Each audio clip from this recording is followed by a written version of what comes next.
देखो बच्चों, ये है व्याकरण के 3 घटक। घटक का मतलब होता है प्रकार या भेद कहते हैं जिसको। अब व्याकरण क्या है? व्याकरण वह शास्त्र है जिसके द्वारा हम शुद्ध बोलना और शुद्ध लिखना सीखते हैं। अब व्याकरण में 3 जो है वो मुख्य रूप से बात आती है।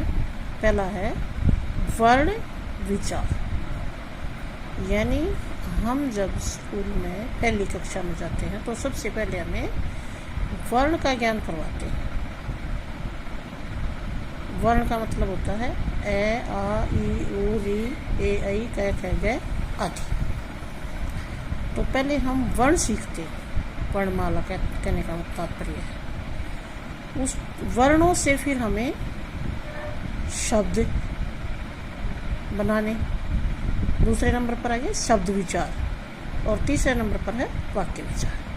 तो शब्द विचार में हम सीखते हैं जैसे वर्णों को सीधे सीधे जोड़ना। जैसे ए और बे जुड़ा अब बन गया, आ और मैं जुड़ा तो आम बन गया, कै और ले जुड़ा तो कल बन गया, जय और गै जुड़ा तो जग बन गया, घे और रे जुड़ा तो घर बन गया, दे और ले जुड़ा तो दल बन गया। इस तरह से हमने वर्णों को जोड़ जोड़ करके शब्द जो है वो बनाए हैं।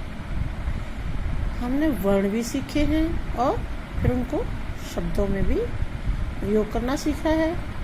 उसके बाद हमने तीसरा बारी आती है वाक्य विचार। तीसरे नंबर पर हम वाक्य विचार सीखते हैं।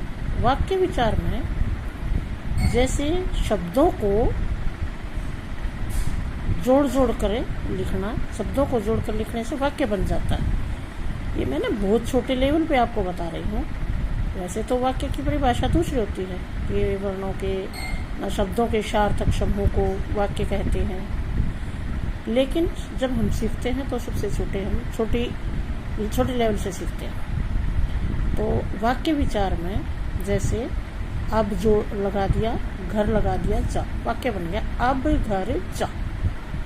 बहुत छोटा वाक्य, आम वाक्य, साधारण वाक्य, याद करने में भी आसान है। दूसरा है जैसे आम ला। तीसरा है कल स्कूल जा, जग भर कर ला। तो इस तरह से हमने सबसे पहले वर्ण सीखते हैं, फिर शब्द सीखते हैं, फिर वाक्य सीखते हैं। तो ये इसलिए मुख्य रूप से व्याकरण के 3 घटक होते हैं जो हमें व्याकरण सीखने में मदद करते हैं। और